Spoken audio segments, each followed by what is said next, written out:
Começa agora o podcast Por uma Vida Menos Ordinária.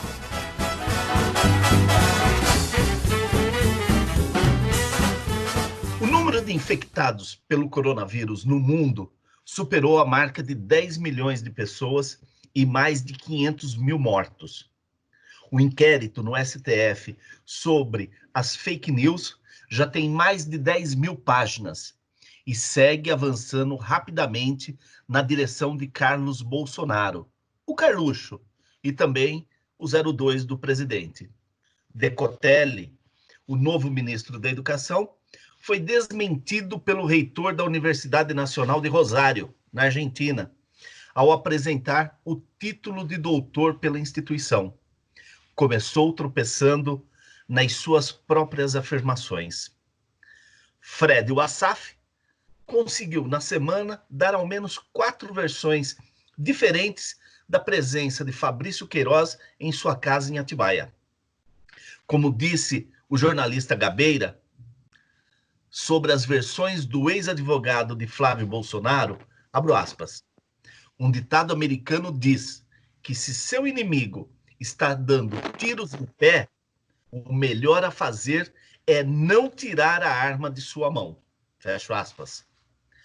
Jair Messias Bolsonaro de Calcutá segue calado, com olhar lânguido e de soslaio para o ministro Alexandre de Moraes do STF. Mourão, o vice, voltou a dar entrevistas com sorriso e deixando claro, se a chapa presidente e vice fosse definida como Pampulha, ele seria o PAN. Maia e Alcolumbre seguem governando o Brasil e parece que as sessões virtuais têm feito bem para ambos. Estão com viço de gorduchos bebês, com suas róseas bochechas e largos sorrisos. A vacina pode estar chegando. As lojas estão abertas. Bares e restaurantes já tiram o pó das mesas e cardápios. Nos aproximamos das 60 mil vidas perdidas pela Covid-19. E mesmo assim, vivemos nosso eterno carnaval, nesta terra abençoada por Deus e bonita por natureza, com o nosso sentimento de onipotência mais forte do que nunca. Estamos chegando ao episódio número 24 do podcast Por uma Vida Menos Ordinária. Aqui, Vanderlei Vieira, eu, Cristiano Perobon, ele, e Juliano Chagas, o outro, vamos construindo as narrativas. Afinal, vai que cola, né? Cristiano Perobon, ele, tudo bem? Fala, Vande, fala, Ju, beleza. Tô aqui na janela esperando uma nuvem de gafanhotos. Segundo a ministra Tereza Cristina, tem muito o que fazer não, viu? Foi o que ela falou. Mas ela falou do quê? Da nuvem ou do governo? Eu acho que da desgraça que não tem mais como conter. Juliano Chagas, o outro. Tudo bem? Tudo bem, Vande, tudo bem, Cris? Olá para os nossos ouvintes. E já pegando o gancho do Cris aí, eu li um Twitter do Marcelo Rubens Paiva que ele escreveu: os gafanhotos se mandaram, tiveram medo do Brasil. Mais ou menos isso. Eu vi um meme bem legal também, que o cara falou, bom, agora é máscara e raquete. Segue o jogo. Olha, como dá para perceber, a gente vai para o Mexidão parte 2, né? Nós tivemos o Mexidão parte 1 na semana passada, em que a gente falava aí um pouco sobre tudo que aconteceu e que vem acontecendo neste Brasil, e nós vamos essa semana também seguindo nessa mesma toada aqui de fazer o nosso Mexidão. E eu queria começar perguntando para vocês. Bom, primeiro, parece que está claro aí que o acordo de lideranças no Congresso Nacional, né, na Câmara Federal e no Senado, tem já apressado aí, apressado no sentido de já precificado, né, que as eleições que aconteceriam agora em outubro deverão acontecer nos dias 15 e 29 de novembro, respectivamente, primeiro e segundo turno, nas cidades aonde nós tivemos o segundo turno, né? Me parece que isso já está pacificado, né? O próprio Maia veio falando muito nas últimas 2 semanas, 10 dias, que não concordava com prorrogação de mandato, né? Por entender que a população conferiu um mandato de 4 anos e qualquer dia a mais que isso vai contra ao que a população conferiu aos atuais governantes, né? Prefeitos e vereadores. Então, me parece que é um assunto que não vai ter muita polêmica, não é isso não, Cris? Eu acho que isso já, como você falou, se tornou um consenso, né? Você tem aí toda uma rodada de conversas, né? O próprio ministro Barroso, que vinha fazendo um mistério, né, sobre o tema, assim que ele assumiu o comando do TSE, eu vi uma entrevista dele recente. Então, a atitude dele foi conversar com médicos, conversar com infectologistas, classe política, enfim. E chegaram nesse consenso, né, que eu não vejo como isso não passe, de adiar para as datas, como você falou, do dia 15 e 29 de novembro. O meu receio é que isso seja um paliativo, né, porque qualquer evento, vamos chamar aí a eleição de um evento, como qualquer outra coisa, né, que você dependa da saída das pessoas de casa para votar, enfim, para se manifestarem, você precisa combinar com o vírus, né?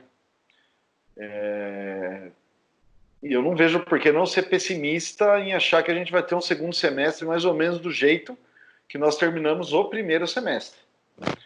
Uhum. Então, tomara que ele esteja certo, né? Ele apresentou até uma perspectiva, isso ele deve ter realmente colhido com profissionais da área, de que em setembro a pandemia já deve estar um pouco mais branda aqui no Brasil. Tenho minhas dúvidas, né?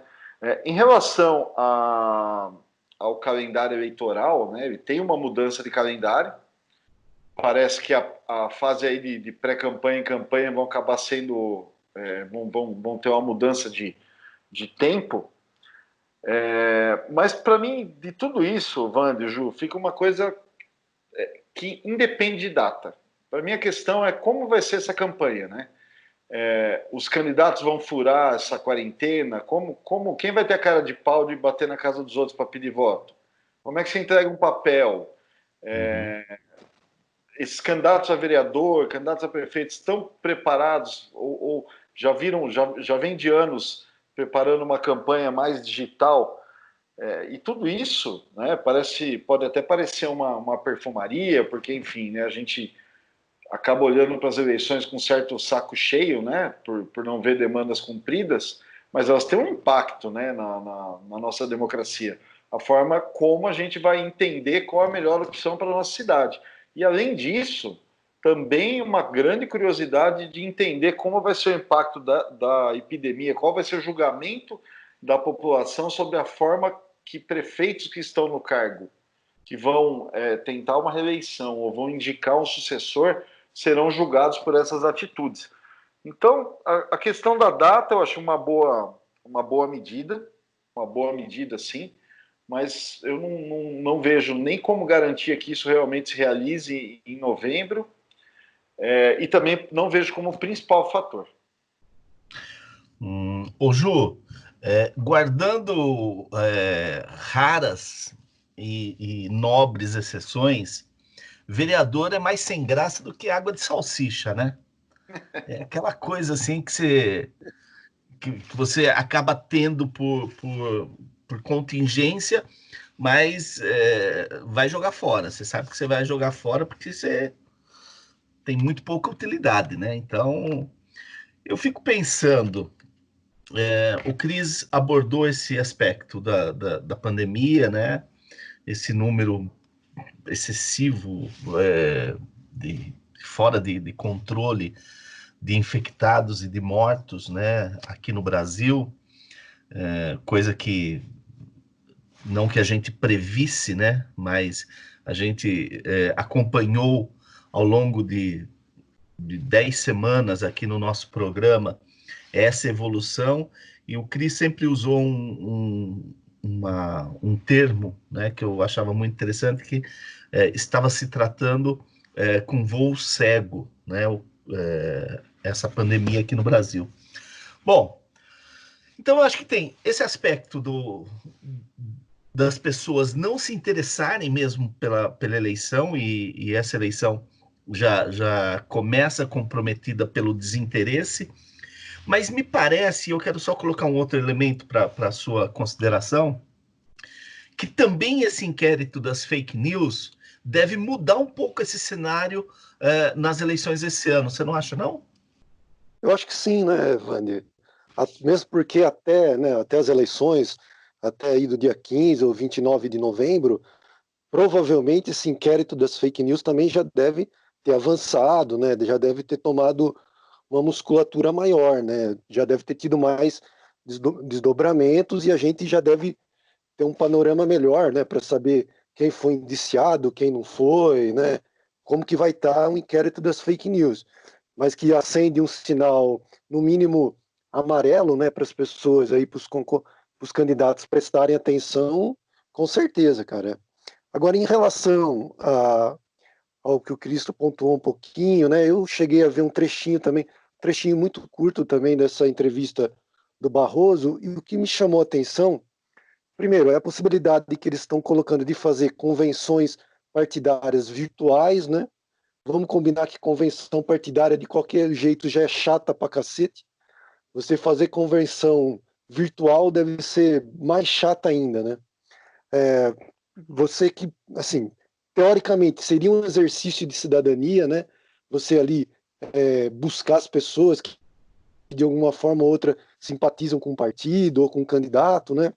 E você transformando isso também em convenções virtuais, quer dizer, se o negócio já era ruim, tende, pelo menos na minha opinião, né, tende a ficar mais frio e mais esvaziado ainda, né? Em relação ao horário da votação, que também me chamou a atenção, que o Barroso chegou a pontuar, é que provavelmente eles estendam o horário da votação, né? Que seria das 8 da manhã às 8 da noite. E dividiriam de alguma forma, eu não sei como, porque ele também no trechinho que eu vi ele não chegou a explicar isso, mas eles dividiriam por faixa etárias também, estimulando uma faixa etária em um determinado horário, outra faixa etária em outro horário, né? Não sei na prática como isso se daria ou se daria certo mesmo, mas eles estão pensando numa forma de fazer isso, né? Estender o horário das votações e ter os horários separados, né? Em relação à propaganda eleitoral que eu vi, teria início para o dia 27 de setembro, né? E rádio e TV deve começar 35 dias antes das eleições. Então, essas informações que eu consegui verificar.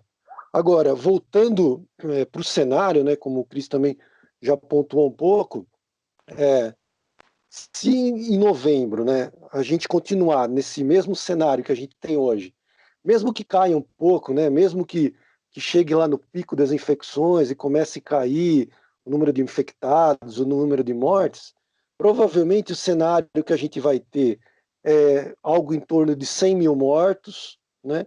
Você vai ter um desemprego aí, segundo os especialistas, batendo na casa de 20 milhões de pessoas, isso para dizer do trabalhador formal, né? Fora os informais. Você vai ter uma queda que estão esperando esse ano de 6 a 10% do PIB. Enfim, é um cenário nem um pouco animador, né? Para qualquer candidato, né? Para qualquer candidato a prefeito, principalmente, concordo com você, Vande. Se os candidatos a vereador nunca tiveram grande importância, né, nesse cenário municipal, eu acho que nessa eleição vai ter uma importância ainda menor, né, em função da própria pandemia, enfim. Agora, diante desse cenário, né, que eu coloquei aqui um pouquinho, eu acho que vai ser, pelo menos na minha opinião, vai acabar sendo um plebiscito para os prefeitos, né? Aqueles que, de uma certa forma, buscam a reeleição e conseguiram dar uma resposta mais positiva para a pandemia no seu município, eu acho que tem grandes chances de se reelegerem, né?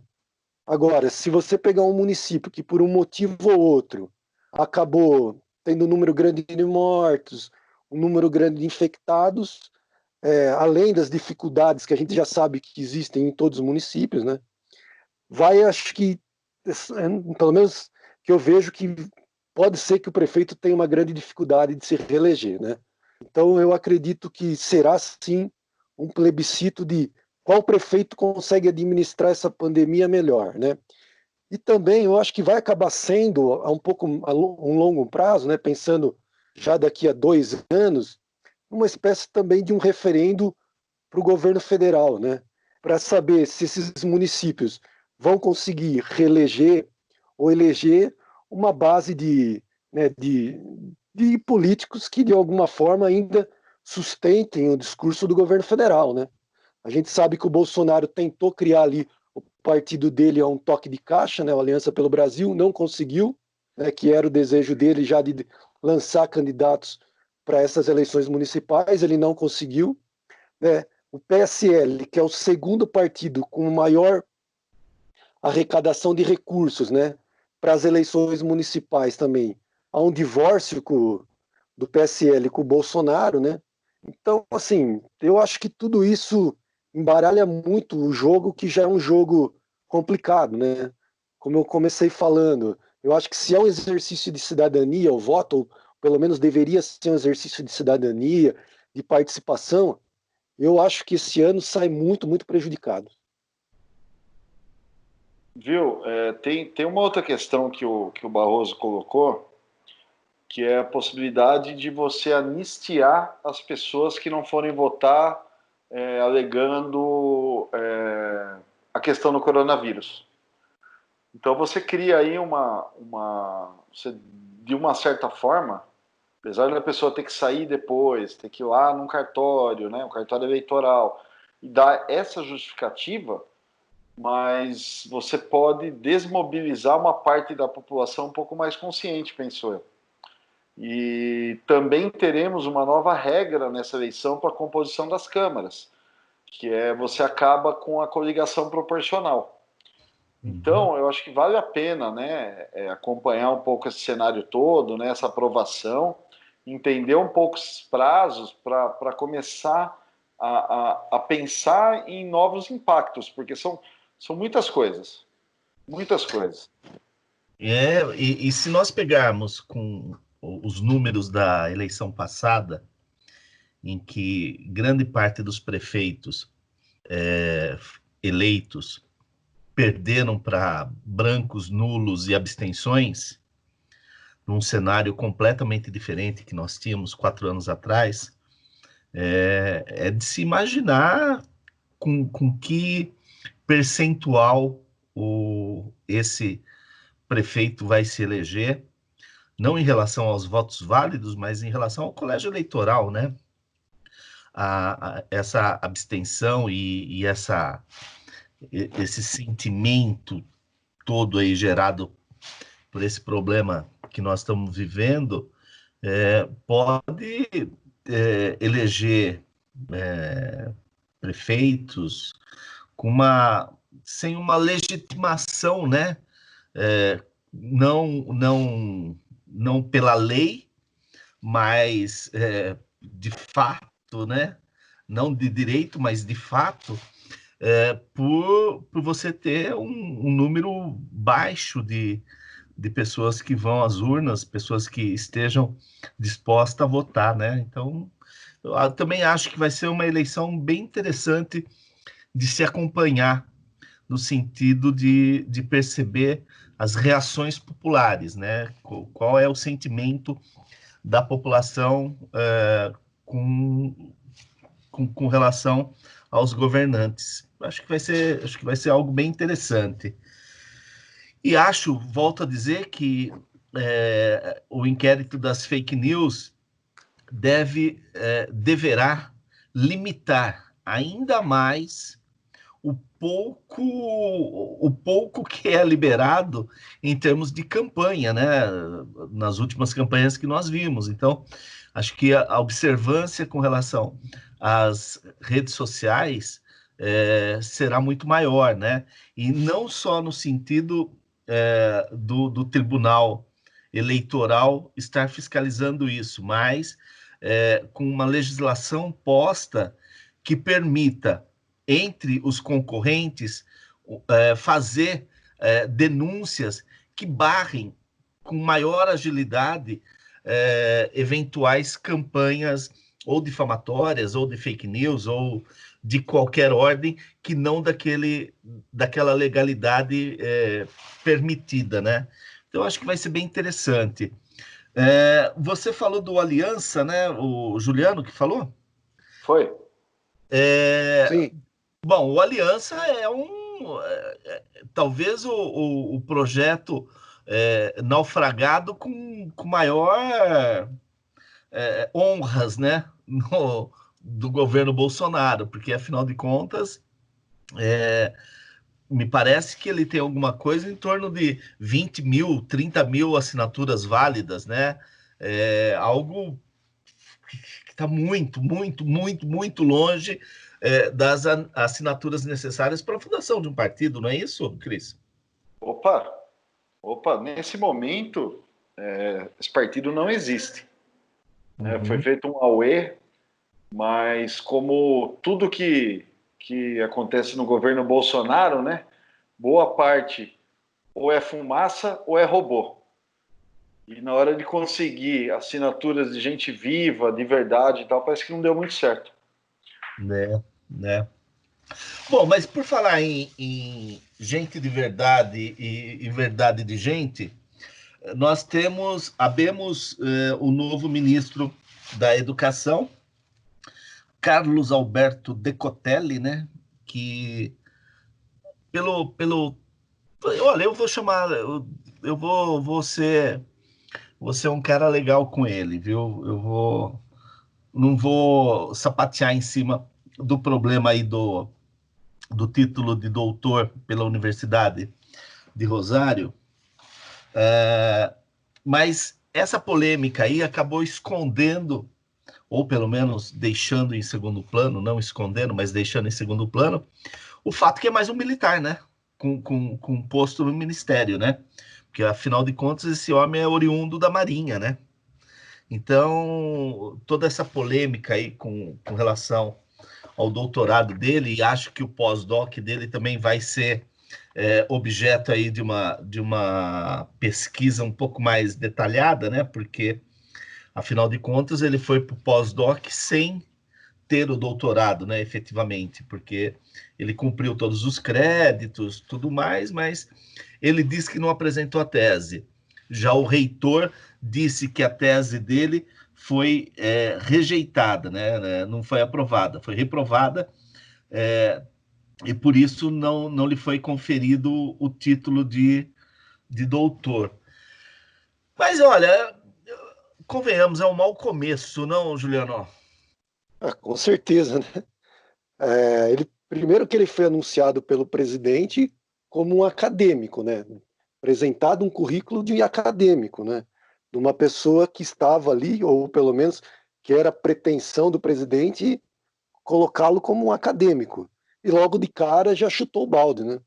Você falou aí da tese de doutorado dele, que foi desmentida pelo próprio reitor da universidade, né, de Rosário, na Argentina, ou seja, o cara desmentiu o presidente do Brasil na maior tranquilidade.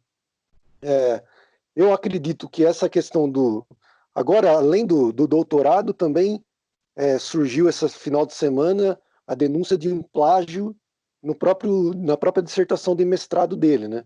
Levantaram vários pontos, ele fez dissertação de mestrado na FGV do Rio de Janeiro, e pelo menos a Globo News noticiou isso no final de semana inteiro, dizendo que houve várias partes da dissertação de mestrado dele foram copiadas. Então, Quer dizer, e agora o próprio ministro já se pronunciou que vai rever também a dissertação de mestrado dele, se precisar fazer algumas correções, com a FGV, enfim, meu, é ridículo, né, cara? Um cara que se apresenta como acadêmico, de repente, em um final de semana, tem toda a sua carreira desconstruída, né?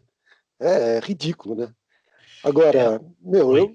sinceramente, o fato dele ser oficial da reserva, né, da Marinha, também não sei se ajuda, não, essa altura do campeonato, né? Porque depois de tudo isso, né, eu acho que como você já falou em outros episódios, é mais um oficial da Marinha ou mais alguém ligado à ala militar que já entra com descrédito também, né? Então eu acho que isso só vai depor contra também, mais um motivo para depor contra o Exército, a Marinha, enfim.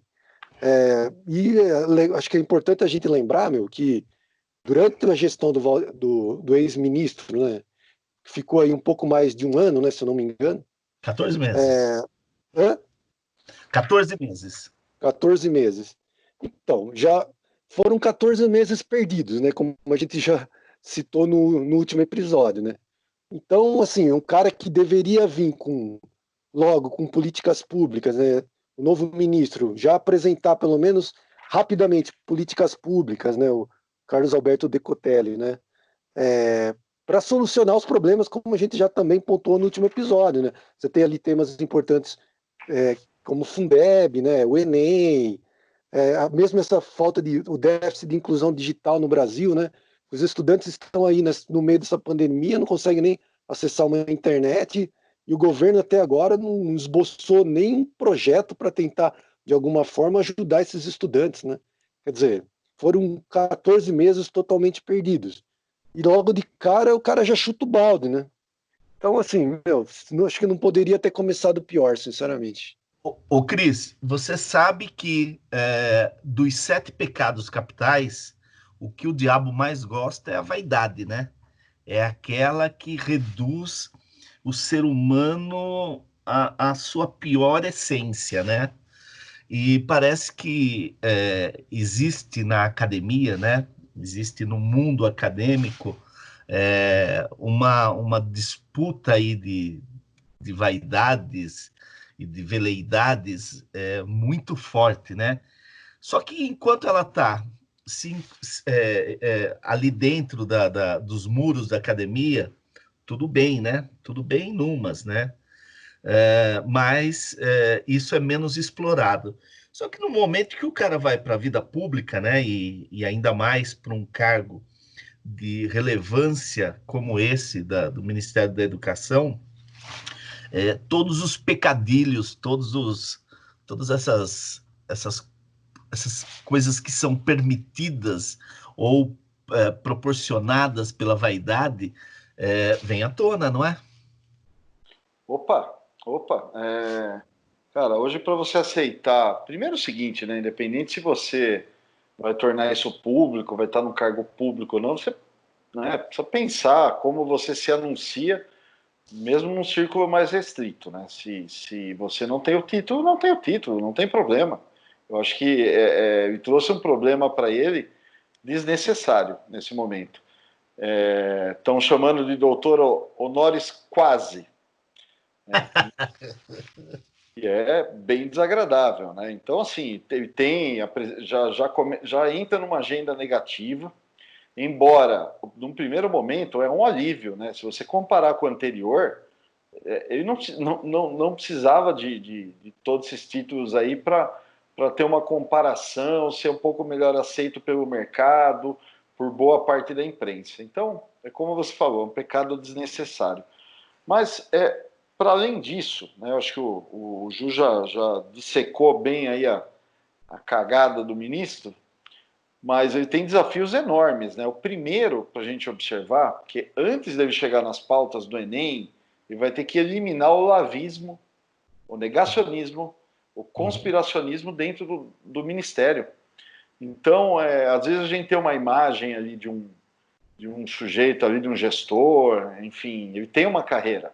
Se ele é bom ou não, não sei, mas ele tem uma carreira e tem uma formação, né? Muito melhor do que a do anterior, né? Novamente falando. Uhum. Mas como é do segundo escalão para baixo, né? Ele vai ter essa liberdade de poder mudar esses postos, poder mudar o rumo de pensamento. Vamos lembrar que um dos últimos atos do Weintraub foi baixar uma portaria horrorosa acabando com cotas. Uhum. Então, assim, são pensamentos que estão lá dentro, né? Passado isso, ele tem que construir uma agenda e, como o Ju falou, dar um norte na pandemia, porque não tem, cara, não tem um governo estadual, municipal fazendo bom papel em relação à educação. Pessoal, se você ainda chegar na questão das crianças que não têm internet, isso é uma tragédia, a gente já sabe.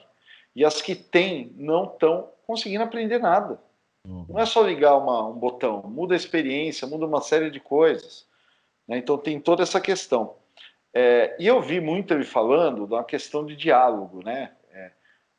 Que é um cara que foi reconhecido pelo diálogo, pela curta passagem dele no FNDE, né, se eu não me engano. Isso, exato. Bom, o que me faz observar tudo isso? Se ele conseguir, né, eliminar quase na totalidade o olavismo e partir para uma agenda de diálogo, é um sinal claro que o Bolsonaro está emparedado.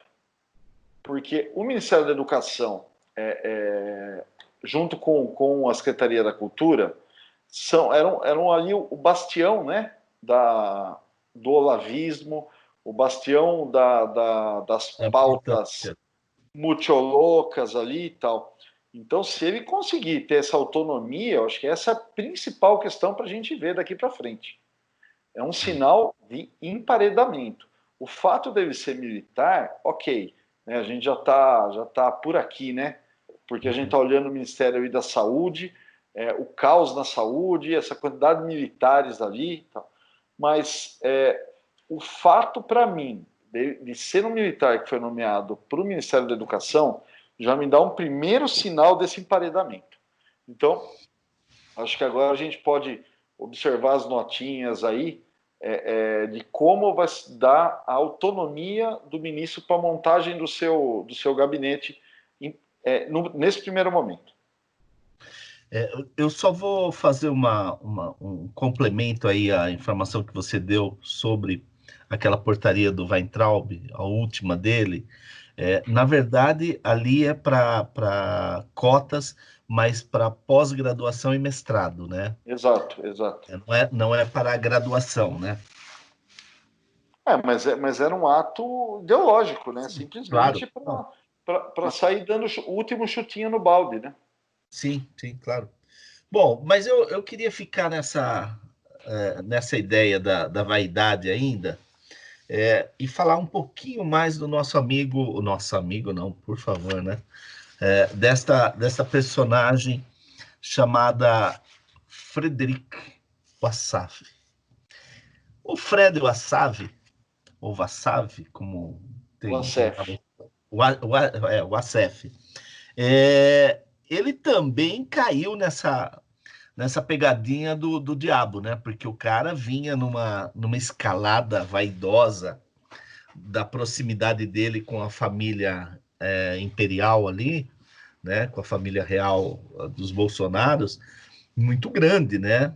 E é interessante que eu vi que ele começava a participar cada vez mais de entrevistas, forçando essa defesa do Flávio Bolsonaro, mas ao mesmo tempo resgatando a questão do atentado, a facada lá de Juiz de Fora, que o Jair Messias foi vítima, dizendo que tinha documentos mostrando que o Adélio não agiu sozinho.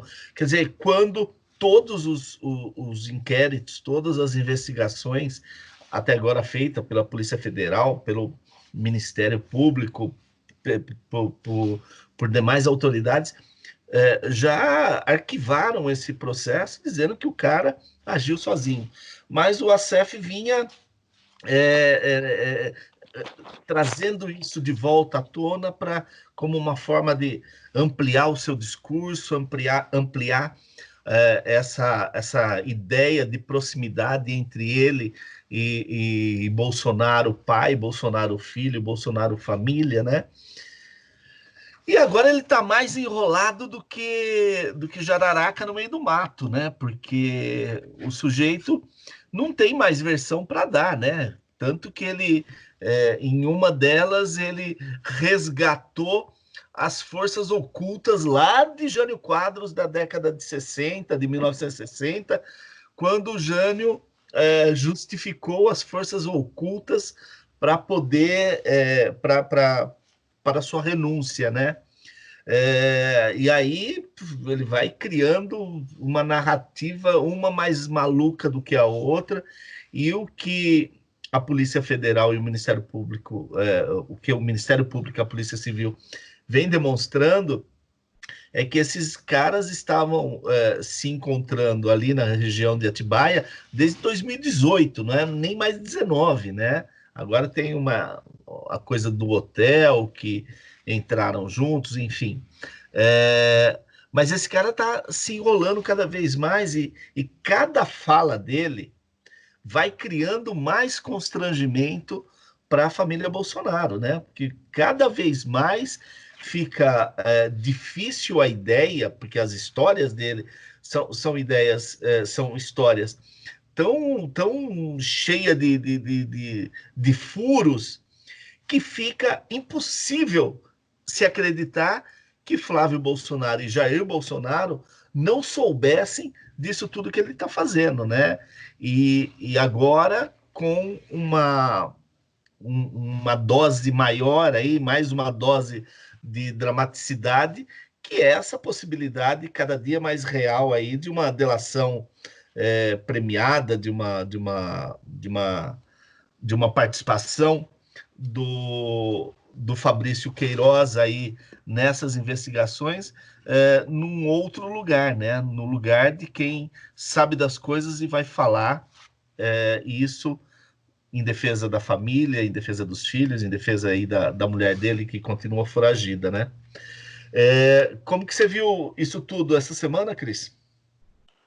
Cara, acho que é um desdobramento natural da semana passada, né? O cara tá preso, né? O Queiroz tá preso, o advogado foi atirado ao mar, né? Apesar dos afagos aí do Flávio, né? Chamando ele de sei lá, talvez eu não entenda muito bem a dinâmica da cabeça desses caras, né?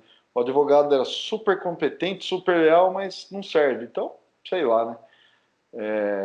E o Assef tentando se segurar porque sabe que vem bucha, né?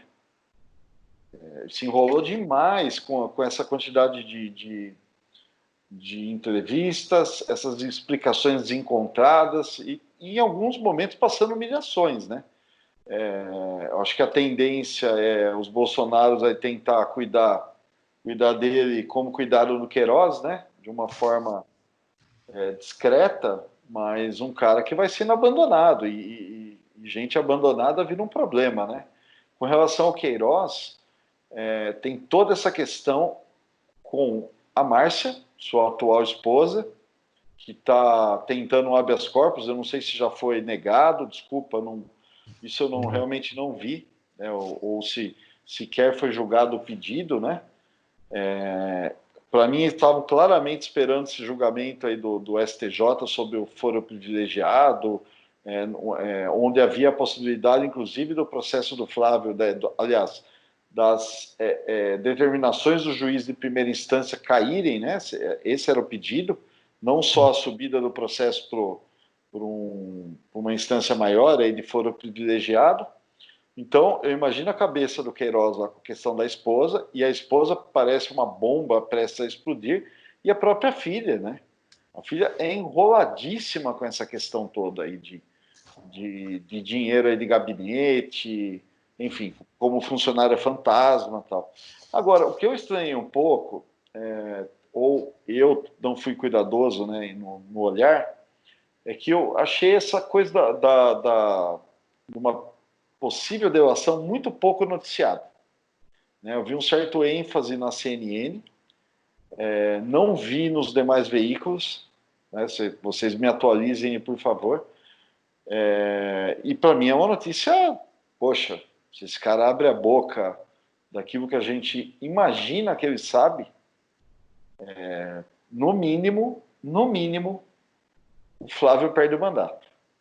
Mas assim, no mínimo, isso e dá para chamar como vitória se for só isso. Mas vamos acompanhar. Eu acho um pouco precoce, né? Uma semana de cadeia. Ô, Ju, e inclusive essa vitória aí momentânea do Flávio Bolsonaro de sair da primeira instância e para a segunda instância, o caso dele, também é uma vitória de pirro, né? Porque já existe aí a ideia da suspeição do desembargador, né? Pela ligação que ele, desembargador, tem com a advogada do Flávio, né? E que está se ventilando aí que foi uma ação assim muito coordenada, né? Esse pedido chegar no momento que chegou lá no TJ do Rio, né? No Tribunal do Rio, e que esse desembargador que caiu para ele essa relatoria também não vai ter uma vida muito tranquila tendo esse caso na mão, né? Eu, com certeza. Primeiro, só voltando um pouquinho na questão do Queiroz aí, do Youssef, né, do advogado. Essa entrevista que ele deu para a Veja também, né, esse final de semana, que saiu, na verdade, a publicação, esse final de semana, é de um realismo fantástico, de envergonhar o Gabriel Garcia Marques, né, coitado. Acho que o cara está se remexendo no caixão, porque como o Cris já bem destacou, não tem mais como inventar história, né? Porque o cara já criou tantas narrativas que, já cai num descrédito total, né? Agora ele disse nessa entrevista para Veja que ele tinha informações seguras que ou ele escondia o Queiroz ou ele seria assassinado no Rio de Janeiro e colocaria a culpa no presidente. Quer dizer, já havia uma conspiração para assassinar o Queiroz e colocar a culpa no presidente. Quer dizer, até ontem ele nem conhecia o Queiroz, né? Agora ele não só conhecia, como colocou ele na casa dele, porque já havia uma conspiração para assassinar ele no Rio de Janeiro. Quer dizer, é uma loucura, né, cara? Como você bem falou, quando o cara não tem o que dizer, é melhor ficar quieto, né? Do que sair dando entrevista para todo mundo e só dando tiro no pé, né? Em relação a essa delação do Queiroz, eu concordo 100% com o Cris. Eu acho que é uma bomba que está sendo muito bem costurada e muito bem preparada, que se estourar mesmo, se essa delação se consolidar, sair mesmo, vai ser desastrosa, tanto para o Flávio quanto para o próprio Bolsonaro, né? Sem querer adiantar a pauta e já adiantando um pouquinho, essa pesquisa do Datafolha que saiu agora essa semana, metade dos entrevistados acredita que o presidente da República, que o Jair Bolsonaro, não sabia das rachadinhas do Flávio Bolsonaro na Alerj. Quer dizer, se chega o Queiroz e fala, olha, eu trabalhei para o Flávio, as rachadinhas existiram, o presidente da República sabia disso também, quer dizer, você joga a bomba não só no colo do Flávio, como no colo do presidente da República também, né? E uma coisa é você ficar preso numa chácara em Atibaia, com um churrasquinho, tendo a visita dos filhos, a visita das amigas do filho. Outra coisa é você ficar preso em Bangu, né, de repente sendo ameaçado ali, vendo a sua esposa, que provavelmente vai ser presa a qualquer momento. A condenação, para mim, ela é mais do que provável, né, porque a gente já abordou isso também no último episódio. Eu acho que o Ministério Público do Rio de Janeiro fez um trabalho de excelência. As acusações, não dá para negar as acusações que foram apresentadas, os indícios que foram apresentados. Então, acho que tudo isso deve estar martelando na cabeça do Queiroz, falando, eu faço uma delação, peço ali uma prisão domiciliar, né, e tento ali uma redução de pena, tento livrar minha esposa dessa coisa toda, ou eu vou ficar do jeito que eu tô, ferrado, né? Para não dizer fudido, né? Enfim, cara, eu acho que a situação dele é desesperadora sim.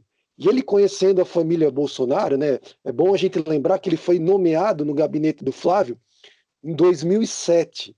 E ele foi exonerado no dia 15 de outubro de 2018, ou seja, na reta final já da campanha eleitoral. Então, esses 11 anos que ele passou no gabinete do Flávio, não só do Flávio, como tendo ali o privilégio de conviver, privilégio entre aspas, né, de conviver com a família Bolsonaro, ele deve conhecer muito bem a família e saber que, meu, se depender da família, eu acho que ele vai levar um pé na bunda, né? Não vejo a família muito empenhada em defendê-lo ali, né? Então, eu acho que ele está ponderando tudo isso, né? Agora, em relação à questão do Flávio, né, do Tribunal de Justiça do Rio de Janeiro, eu vi com muita estranheza isso, né, sair de um processo que está numa primeira instância, né, ir para uma segunda instância, né, sendo que já existe uma resolução do Supremo Tribunal Federal, um entendimento do Supremo Tribunal Federal. Esse entendimento é de maio de 2018, né, que nega o foro privilegiado para pessoas que não estão, para políticos que não estão mais no exercício do mandato, né? O Flávio Bolsonaro está respondendo pelas rachadinhas enquanto deputado estadual. Ele não é mais deputado estadual, ele é senador. Então, segundo o entendimento do Supremo Tribunal Federal, ele não deveria ter mais foro privilegiado. Acredito eu que se o Ministério Público do Rio de Janeiro recorrer, seja para o Supremo Tribunal de Justiça do Rio de Janeiro ou para o STF, eu acho que vai cair. Eu acho que tem tudo para cair essa mudança para a segunda instância e voltar para a primeira instância, né? Creio eu que, enfim, ainda haverá muita surpresa nisso tudo. Viu? Tem um detalhe que é o fato do envolvimento do Queiroz com as milícias. Eu acho que isso faz uma diferença grande nessa questão de delação. A gente está acostumado, né, questão de delação, os empreiteiros, tal, claro, né, é crime, né, todos correm risco, mas eu não sei como é que vive um X9 de miliciano na cadeia. Então, acho que tem uma outra pressão, acho que não é uma delação muito simples, e a gente talvez seria um erro olhar só pelo aspecto político, comparando com delações que nós vimos aí no caso do Petrolão, Mensalão, etc. Com certeza. E a gente não sabe como ficou a estrutura aí daquele escritório do crime, né? Depois do passamento, depois da morte do Adriano, né? Do capitão Adriano, lembrando, 2 vezes condecorado por Flávio Bolsonaro, né? Mas eu só queria fazer um último resgate aí do ASEF. O Gabeira falou daquele ditado americano, né, se um inimigo seu está dando um tiro no pé, não tire a arma dele, né? E eu me lembrei de um outro ditado americano, da política norte-americana também, que diz o seguinte, né? O político americano não pode ser pego com homem vivo dentro do carro e nem com uma mulher morta no porta-malas, né? E no caso do Asef, ele não está conseguindo explicar esse ter sido encontrado, entre aspas, com um homem vivo, né? Um homem que cheio de riscos, vamos dizer assim. Antes da gente passar para a pesquisa, eu queria só dar uma conversa com vocês aqui, ter uma conversa com vocês sobre a prisão do blogueiro lá, do Oswaldo Eustáquio, que parece que acaba fechando muito cerco a prisão desse cara, fechando ali uma tríade, né? O triângulo ali entre esse cara e ele sendo coordenador de alguns outros blogueiros, a Sarah Winter fazendo a linha de frente da militância, da ala mais radical e mão na massa, e o próprio Carlos Bolsonaro, o Carluxo 02, como coordenador disso tudo, né? Me parece que a prisão desse cara também é uma prisão que começa a amarrar pontos. Você não acha, Cris? Não, sem dúvida, né? Hoje você tem um movimento grande aí desses blogueiros, os caras estão apagando muitos vídeos, muitos. Você vê várias matérias aí que realmente equivale a botar os papéis na máquina de picotar papel, né? Os caras estão apagando muito. É um inquérito que, para além também dessas prisões, são prisões de peixe pequeno, viu, gente? Tem um esquema, eu falei em outros episódios nossos, mas eu estou muito curioso para ver chegando nos financiadores. Você começa a entender essa loucura toda aí desses empresários aí em defender o governo Bolsonaro e tal, e a gente começa a entender o mecanismo de financiamento. O STF já deixou claro que para esses que estão sendo presos, eles vão ter problemas, porque estão, de certa forma, diretamente ofendendo a República, ofendendo a própria democracia, e não vão ter vida fácil. Né? E a partir deles, né, de conteúdos, enfim, que você vai poder chegar em todo o mecanismo de financiamento, o mecanismo de você espalhar essas notícias, a questão dos robôs, e diretamente no que você falou, que é no Carlos Bolsonaro. Né? Se ele nunca falou que era o mentor da comunicação, também nunca escondeu. Então, é uma preocupação grande e eu acho que é ponto de honra para os ministros.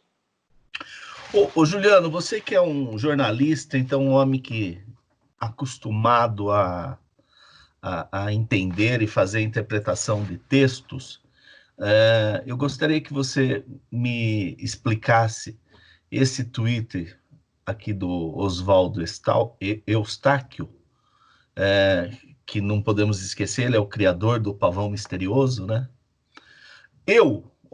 Abro aspas aqui, né? Então vamos ler o Twitter dele e você vai explicar para mim, porque você tem mais capacidade que eu para entender isso.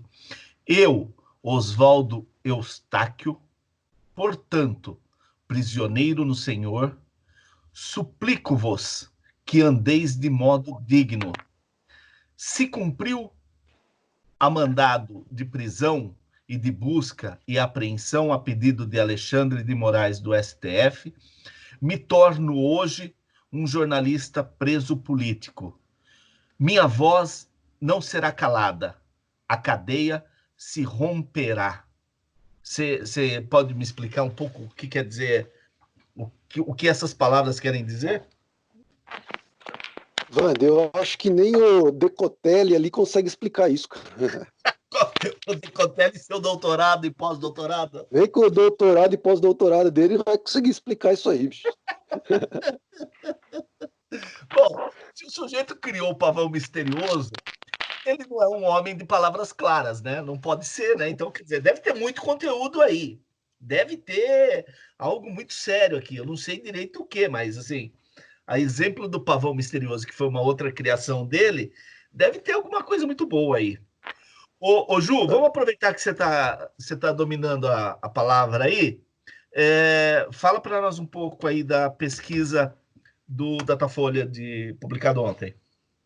Então, o que me chamou a atenção na pesquisa do Datafolha, primeiro, que o presidente, apesar, né, da notícia exaustiva da prisão do Queiroz, né, da suposta ligação do Vacef com a família Bolsonaro, ele conseguiu se manter ali com seus 32% de aprovação, né? 32% aprovam o desempenho do governo, 44% reprovam e 23% acham regular. Ou seja, ele ainda mantém ali a sua fatia de 1/3 do eleitorado apoiando ele. Agora, outros pontos me chamaram a atenção na pesquisa. Por exemplo, 2/3 dos entrevistados acreditam que o presidente sabia que o seu amigo, né, entre aspas, o Queiroz, estava escondido em Atibaia, né? Isso foi uma questão que me chamou a atenção. Por isso que eu volto no ponto que a gente estava conversando agorinha. Eu acho que a delação do Queiroz, se acontecer mesmo, for feita, eu acho que pode cair como uma bala de prata aí na popularidade do presidente, né? Se nem a pandemia, de alguma forma, abalou, né, esse 1/3 do eleitorado, né? Querendo ou não, ele ainda se mantém com uma aprovação, digamos, razoável, não é? Diante de todas as atrapalhadas que ele já fez do começo da pandemia até agora, ter ainda 32% de aprovação, não dá para dizer que, né, que ele já está no naufrágio, né, que o cargo dele, ou mesmo a gestão dele, já esteja naufragando. Não é verdade, ele ainda tem uma aprovação consolidada, e é um núcleo pequeno, né, se for ver bem, mas é um núcleo forte, consolidado, de 1/3 do eleitorado, que de alguma forma ainda aprova a gestão dele.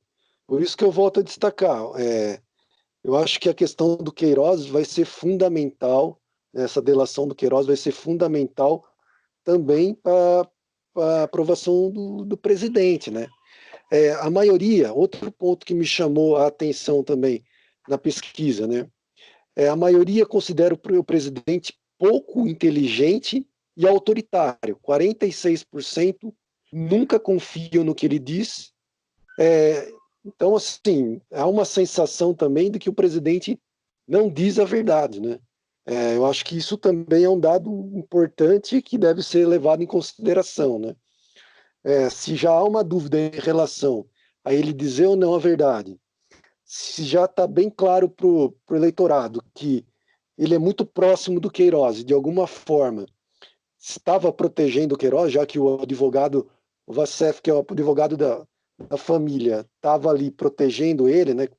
Colocou ele na casa lá em Atibaia. Eu volto a dizer que eu acho que a delação do Queiroz pode sim atingir essa popularidade do presidente, né? Vamos ver, mas assim, a pesquisa do Datafolha trouxe outros dados muito interessantes, né? Até em relação, por exemplo, à questão da educação, né? Mais de 70% dos entrevistados são contra a volta das aulas, por exemplo, agora durante esse período de pandemia. Enfim, é uma pesquisa ampla, né? Que foi feita com mais de 2.000 eleitores, foi feita por telefone, né? Em função da pandemia, né? Como já tinham sido feitas as outras, mas que também trouxeram dados bem interessantes, né? E em relação à popularidade do presidente, querendo ou não, ele está conseguindo se manter, né? Apesar de ter caído um pouco em relação à atuação dele na pandemia. Se a gente comparar a aprovação do governo, que está a aprovação está em 32%, a aprovação dele durante a pandemia já cai para 27%. O ruim e péssimo, que está em 44%, durante a pandemia sobe para 49%. Então, assim, há uma variação fora da margem de erro, né? Que realmente durante a pandemia a gestão dele está sendo muito criticada e, para não dizer, desastrosa. Eu acho que há um entendimento do eleitorado em relação a isso. Então vamos ver, né? Vamos ver como as coisas vão caminhar. Cris, eu pego daí e te faço uma pergunta. Esses 30% que continuam continuam vindo nas pesquisas, ele é teto ou ele é piso do Bolsonaro? Obrigado, hein? Ficou fácil. Cara, é assim, ó, eu não, de fato, Wander, eu não sei te responder. Se você observar o histórico das últimas pesquisas, me parece que ele está oscilando entre 27, 32, 33. Então, dá uma certa impressão de teto. Agora, eu estava ouvindo o Juliano, aí eu fiquei me perguntando, né? As pessoas acham que ele não é muito inteligente, que ele não gosta da democracia, elas 75% estão preocupados com a pandemia. Cara, a gente trocou de eleitor em 2 anos? Ninguém mais votou no Bolsonaro, né? Ninguém sabia. Mas, Cris, me dê um espaço. Mas aí eu acho que, por essa tua indagação, me parece que fica muito claro que tem sim o eleitor do Bolsonaro, mas também agora fica muito claro o eleitor anti-PT, né? Não, claro, claro. Isso sem dúvida, né? Mas espero que as pessoas não estejam espantadas de descobrir no Jair Bolsonaro alguém que não, né, com uma inteligência não muito longa, vamos dizer, né, de pensamento curto, né, era notório. Mas enfim, não vou sair da pauta, né. O que me chamou a atenção, então assim, Vando, se eu puder dar um chute na pergunta que você fez, para mim parece teto, para mim parece muito próximo aí do que você está chamando de teto ou de piso. Para mim é teto. Só que tem uma curiosidade, né? Eu estava olhando a pesquisa da Datafolha, mas eu também tenho olhado bastante as pesquisas da consultoria Ideia Big Data. Eles misturam metodologias online, pesquisas por telefone, enfim, eles têm uma agilidade muito interessante e vários veículos estão passando a usar os serviços deles, né? Olhando as duas pesquisas, você percebe que ele perdeu 4% de aprovação na classe AB. E aí ela se reflete um pouco no que você está falando. Mas ele ganhou 5% do Nordeste. E vários analistas estão afirmando categoricamente, e eu acredito nisso, que é no efeito de uma popularidade em ascensão no eleitor que está recebendo esse benefício. Né? Você tem aí as parcelas de R$600, que eu acho que vão ser renovadas. Vai ter uma discussão aí da questão do valor. Eu acho que vai ser uma porta de saída para o Guedes, porque é perceptível o quanto isso tem tido um efeito para segurar também o Bolsonaro na casa dos 30%. Então, Vande, ela é teto, né? Na minha opinião, reafirmo novamente, ela é teto, mas com uma troca de eleitor que começa a somar, né? Então, esse eleitor mais pobre, que está tendo uma ajuda do benefício, aí a gente vai ver o quanto isso se sustenta ou não, se é só uma coisa momentânea, somado ao nicho dos malucos e negacionistas. Entendi.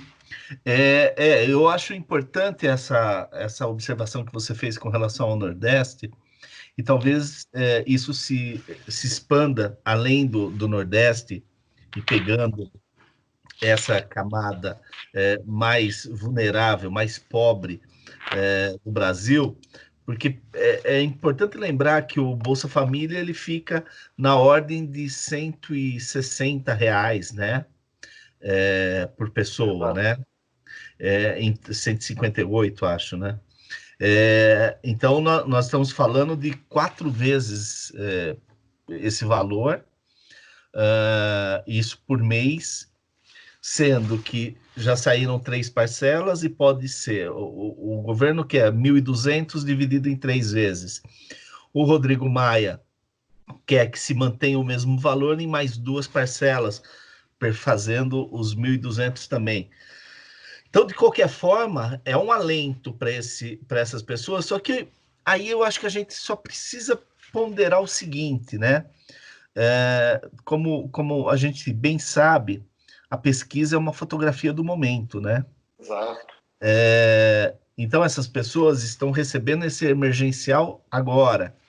Porém, a gente vislumbra um futuro próximo muito sombrio, né? Em termos econômicos.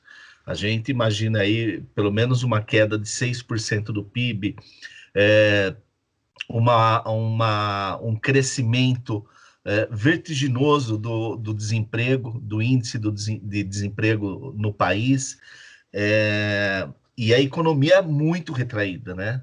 Com exceção de alguns poucos segmentos da economia nacional, todo o resto vai penar esse período, né? Então, muito provavelmente, o que seja esse alento, o que significa esse alento hoje, esses valores, né? Vamos considerar esses R$ 2.400 aí no prazo de 5 ou 6 meses. No futuro, eu acho difícil que o governo, pela postura do Paulo Guedes, vai encaminhar a toque de caixa um projeto de renda básica, né? Então, eu acho que sem esse projeto de renda básica, esse auxílio agora vai se perder com o tempo, né? Esse prestígio conferido ao Bolsonaro neste momento vai se perder ao longo do tempo. Como que você vê isso, Ju? Eu acho que o Cris tocou num ponto importantíssimo, né, que é a questão econômica. Concordo plenamente com ele. E aí, também, já destacando a sua fala, Vande, eu acho que o Rodrigo Maia, bem, de bobo ele não tem nada, né? Essa possibilidade que ele está cogitando de dar mais 2 parcelas de R$ 600, vamos combinar que é muito mais eficiente do que a proposta do Guedes de transformar esses R$ 1.200 em 3 vezes, ou seja, dá 600, depois dá 400, né, depois dá mais 300, sei lá, eles vão tentar dividir em 3 vezes. Eu acho que isso vai criar um imbróglio na cabeça das pessoas, se eles realmente partirem para isso, né? Primeiro, a pessoa está recebendo R$ 600, aí no outro mês já recebe 500 ou R$ 400. O cara fala, pô, mas o que aconteceu? Eu estava recebendo 600, agora estou recebendo 400, será que tem alguma coisa errada? Né? Então, assim, eu acho que se o Guedes insistir nessa metodologia de dividir isso em 3 vezes, numa decrescente, eu acho que vai ser um tiro no pé, sim. Né? Concordo, eu acho que a opção do Rodrigo Maia é muito mais eficiente. Não tem dinheiro para dar muitas parcelas, então vamos dar mais 2 de R$ 600 e acabou. Né? Eu acho que ela é muito mais significativa para as pessoas entenderem. Em relação à pesquisa da Folha, né? Concordo, eu acho que a questão econômica ainda não teve um impacto tão grande em função dessa ajuda, né? Você pegar ali a renda, como você já bem destacou, do Bolsa Família no Nordeste, né? Esse auxílio de R$ 600 é um auxílio muito significativo, né? Quando você retira esses R$ 600 diante desse cenário econômico que é desastroso, isso vai ter um impacto na popularidade do presidente muito grande, né? Vai ter um impacto. Eu vejo a chance de ele perder território ali nos eleitores, mesmo nos eleitores fiéis dele, eu acho muito grande. Enfim, eu acho que eu não vejo um horizonte fácil para o presidente e nem para o Guedes, sinceramente. Olha, pessoal, eu não vejo o Guedes mais no governo nessa nova composição. Não tem como. O problema que foi criado no Brasil, que a gente em algum momento vai falar, é de uma pandemia no pico de forma longa. E tem um problema muito grande. Então, ele insiste, primeiro, né, quando ele fala dessa ajuda decrescente, ela está baseada em contas, ela não está baseada em entender como as pessoas vão encarar isso, que é o que o Juliano falou agora. Então, não tem menor não vou nem entrar na humanidade, não tem a menor veia política para entender e fazer uma conta decrescente dessa. Né? Então a pessoa começa a perder do mês para o outro. Então, além de gastar o dinheiro, ainda perde a popularidade. Né? E ele é um cara de um samba de uma nota só, que são as reformas. Não vai passar nada, não tem condição. Não tem condição. É só emergência. Você tem uma penca de leis, você tem uma penca de medidas provisórias ali vencendo porque ninguém trata de mais nada.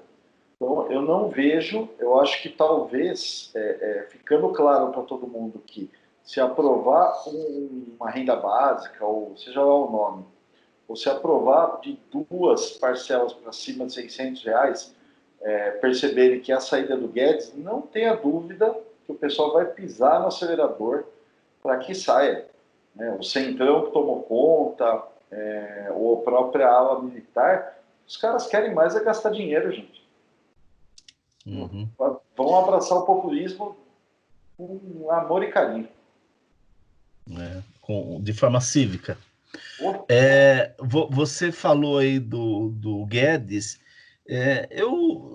pode ser uma impressão errada minha, mas eu vi que o Rogério Marinho começa a ganhar um pouco mais de holofote aí nos últimos dias. Não sei se vocês perceberam isso. Ele que se tornou um desafeto ali do Guedes, principalmente aí pelo plano Marshall, né, que eles haviam proposto,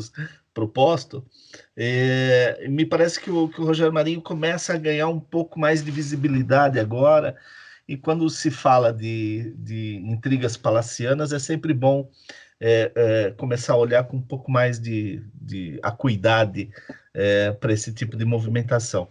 Eu não sei se vocês querem falar um pouco mais ainda sobre a pesquisa. Eu só gostaria de resgatar um último ponto que foi apresentado na pesquisa, que é o fato da avaliação do Ministério da Saúde, né? Que de Mandetta a Pazuello, a credibilidade e a avaliação cai vertiginosamente, né? Cai em queda livre.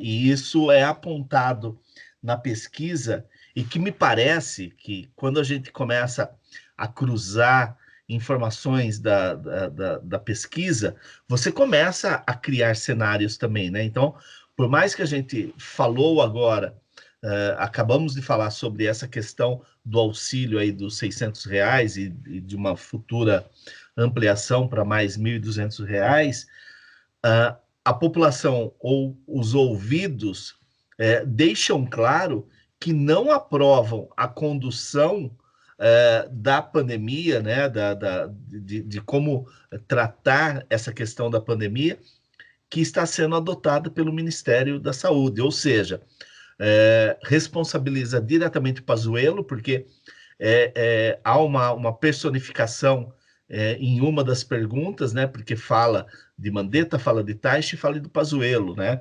E Pazuello tem a pior avaliação de todas, né? Então eu acho que é importante também perceber isso, que o, o Exército começa a ter que falar sobre este general que está na ativa e que atualmente ainda é chamado de interino, mas é o cara que está respondendo pelo Ministério da Saúde, e a sua avaliação, repito, vem caindo em queda livre, né? Acho que para a gente emendar aí, a gente poderia falar um pouco sobre a possibilidade da vacina, né? Que a cada dia, a cada notícia que a gente vê, parece algo mais real, mais factível, e com resultados que os cientistas, os pesquisadores têm dado como eficaz, né? Começa com você, Cris? pode ser? Vamos lá.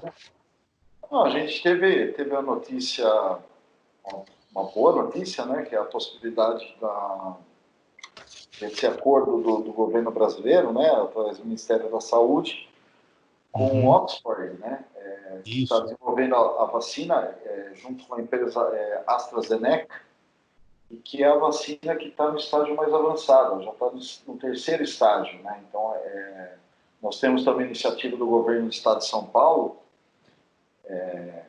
através do Instituto Butantan, se eu não me engano, mas ela está na segunda fase, né? Essa de Oxford já está um pouco adiantada. Numa matéria que eu li hoje, já fala uma possibilidade de produção de 30 milhões de doses em dezembro, caso essa terceira fase, que é uma fase de testes, ela seja bem conduzida.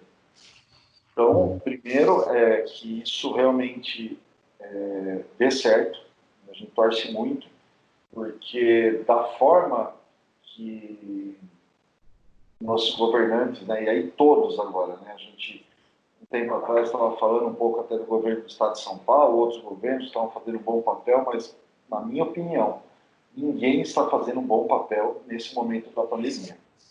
A gente está realmente à mercê de uma vacina, porque não existe mais isolamento, a curva está alta, Nós não vamos precisar esperar chegar novembro nas eleições para ter 100 mil mortos. Eu acho que mês de julho vai bastar para isso. Não vejo culhão aí de prefeitos aí em vias de eleição, ou de reeleição, melhor dizendo, de voltar com fechamentos, a não ser algo que seja realmente imposto. Então, poxa, espero realmente, né, que ela entre em produção, né, o que foi noticiado é que passada essa fase de testes, né, e a gente espera que tudo dê certo, a Fiocruz começa a produzir. E o curioso, né, aí a gente fala, né, por que no Brasil, né, vai ser testada, né? Porque eles precisam de um lugar onde a pandemia tem muitos casos, né, para poder ter uma massa crítica, né? Então, pelo menos nesse sentido, esse mau momento nosso favorece com que o Brasil tenha essa prerrogativa de fazer esses testes, e aí, fazendo os testes, ele consegue ter aí uma certa vantagem na produção e no acesso a isso, e que o Brasil também, a gente não pode esquecer, né? Tem uma reconhecida capacidade de produção de vacinas e tem uma boa cultura de vacinação, né? Que se pese o negacionismo que a gente tem visto aí em redes sociais, né? Enfim, mas você tem programas aí de vacinação de influenza e outros, né? Com alto índice aí de sucesso. Então é torcer, cara. Estou torcendo muito para que isso dê certo. E erradicamos algumas doenças, né, ao longo de décadas, né, com esse plano de vacinação, né?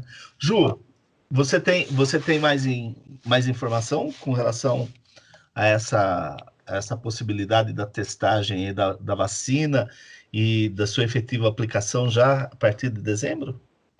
Então, o Cris já falou bastante, né, já destacou bastante. Olha, o que eu poderia acrescentar que eu li a respeito que realmente serão, na primeira fase que eles chamam assim, serão aproximadamente 30 milhões de doses, né, que vai ser divididas entre dezembro e janeiro. Numa segunda fase seriam mais 70 milhões de doses, com a transferência da tecnologia para Fiocruz, que eu acho que isso é o mais importante de toda essa história, né? Você capacitar a Fiocruz para que ela consiga desenvolver a vacina em todas as etapas, né? Eu acho que isso é fundamental. Nessa primeira etapa eles importariam os insumos, né, para fazer a vacina e a Fiocruz faria a finalização da vacina, né? E com o desenvolvimento, com o compartilhamento dessa tecnologia, aí sim, numa segunda etapa, a Fiocruz já conseguiria desenvolver todas as etapas da vacina. Então, além, lógico, de gerar esses 100 milhões de doses, que daria para vacinar quase metade da população brasileira, né, até o ano que vem, né, seria algo fantástico, né? Essa transferência de tecnologia também é muito importante, né? Em relação aos testes, né, eles já começaram a ser feitos no dia 23 desse mês. Quem está fazendo esses testes é a Unifesp, né, a Universidade Federal de São Paulo. Ela está fazendo esses testes, que serão aproximadamente 2.300 pessoas testadas. São pessoas de 18 a 55 anos, né? Esses testes serão feitos no Hospital São Paulo, que é o hospital universitário, né, da Unifesp. A princípio será feito em São Paulo, com 2.000 pessoas e 1.000 pessoas no Rio de Janeiro, né? Pelo menos foi o que eu consegui ler e ter de informações em relação a esse primeiro momento dos testes. Quem vai fazer essa sorologia? Primeiro, é o grupo Fleury, né, para ter certeza que essas pessoas não foram contaminadas, não foram infectadas, né? Só assim tem sentido você dar a vacina para essas pessoas, né? Para as pessoas que já estão imunes, não faz muito sentido entrarem nesse teste, né? Então, primeiro é feito a sorologia para ter certeza que essas pessoas não estão infectadas, para depois receberem essa vacina. E ela será dada, sobretudo, nas pessoas da linha de frente, né? Que são os profissionais de saúde, que isso também eu achei um fato muito legal, muito interessante, né? Você testar realmente quem está na linha de frente, parece uma coisa óbvia, né? Mas no Brasil do jeito que a gente está vivendo essa pandemia, nada é muito óbvio, né? Então, me parece que o governo federal finalmente acertou, né, nessa boa vontade de trazer essa tecnologia da vacina da Universidade de Oxford, né, e da empresa farmacêutica britânica, né, a AstraZeneca, né. Então, assim, pelo menos num primeiro momento eu vejo com muito bons olhos, eu achei muito interessante. Eu cheguei a ouvir uma entrevista da presidente da Fiocruz, dizendo que a Fiocruz tem toda a competência técnica para desenvolver rapidamente essa vacina, né? Então, assim, eu vejo com muito otimismo, cara. Eu acho que se a gente conseguir chegar o ano que vem, já com essas 100 milhões de doses, vai ser algo extraordinário mesmo, né? Porque você corta esse ciclo de contágio, né? Você pensar que metade da população já vai estar vacinada e pode ter anticorpos, eu acho que é um dado realmente tem que ser comemorado. Uma coisa também a ser louvada, né, é o avanço nas metodologias, né? Claro, você tem uma situação aí de urgência, mas foi no momento em que conseguiram produzir vacinas, né? Aliás, não está pronta, a gente não sabe, mas pelo menos nos estágios em que se encontram, em tempo recorde. Então é um avanço enorme que vai servir de base para outras situações. E também destacar que não foi a cloroquina, não foi a reza, Pastor Picareta, não foi água benzida vendida a não sei quantos mil reais. Vitória da ciência. Então você pode ficar proliferando sua ideologia barata por aí, mas no fim as coisas são feitas com método, com pesquisa, e a gente tem que destacar isso. Cris, você falou desse tempo recorde, né? Porque, pelo que eu li, o tempo médio para o desenvolvimento de uma vacina é de 3 anos, né? Em média, 3 anos. E é um tempo recorde. E eu, para irritar os nossos haters, né? Para a gente reafirmar o nosso posicionamento aqui ante os negacionistas e bolsonaristas e gados afim, como diria Karl Marx, né? A necessidade é a parteira da história, né? Então, eu acho que o exemplo dessa vacina e os esforços conjuntos que foram realizados mostram, definem bem essa frase de Karl Marx, né? A necessidade é a parteira da história. Gente, eu acho que a gente precisa só, infelizmente, né, falar um pouco desse afrouxamento do isolamento social, e um afrouxamento que me parece que esgarçou o que já tinha que esgarçar, né? E o sinal de que nós entramos naquele platô que vai ser mantido aí, não se sabe direito por quanto tempo, né? Se semanas, se a gente entra o mês de julho todo nesse platô, mas de qualquer forma a gente chegou naquele patamar das 1.000 mortes diárias, a gente chegou naquele patamar de uma média de 30 mil novos casos por dia no Brasil, né? E o próprio mundo, né? E a China, que é onde tudo teve origem, também começa a se preocupar com uma segunda onda, com a possibilidade de uma nova onda de infecção ali por Pequim, né? E então me parece que nós não estamos a salvo de nada, nós não nem temos como prever a possibilidade de começar a ver essa queda nos números, né? Esse descenso da curva, porque me parece que as medidas recentes tomadas, e aí praticamente no Brasil todo, está fazendo estados como o Mato Grosso, por exemplo, que tinha um controle total do número de infectados, agora entrar em alerta. Minas Gerais, que até agora tinha 96 mortos, 96 mortos. Nós estamos falando de um estado de 850 municípios. Também a capital volta a endurecer as medidas, né? Tem uma cidade em Pernambuco, a 102 quilômetros do Recife, que eu quero muito conhecê-la, que se chama Bezerros, decretou lockdown ontem.